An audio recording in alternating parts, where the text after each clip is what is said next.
Assalamualaikum warahmatullahi wabarakatuh. Akkam daawwattootaa fi hordoftoota peejii tana peejii peejii kamalaa jechuudha.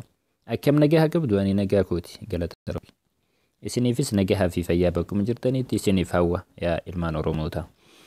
Har'a viidiyoo tana keessatti aappii anuma dura isiniif gadhiisee ture Caller ID aappii jedhamu hedduun keessan nuuf hojjechuu didee warra jettaniif akkamitti akka isinii hojjetu isin garsiisa.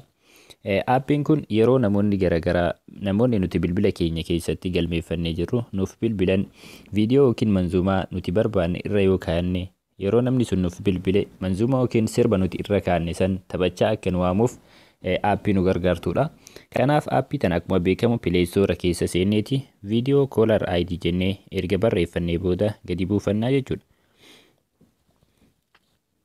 Iddoo sarchii irra seenneet viidiyoo Caller ID jennee barreessina Play Store keenya keessa jechuudha.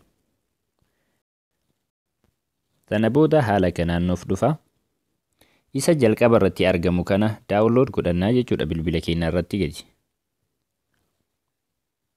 Isa kana erga daawunlood godhannee booda bilbila keenya irratti yogguu inni nuuf bu'e isa irratti cuqaasuudhaan seenna.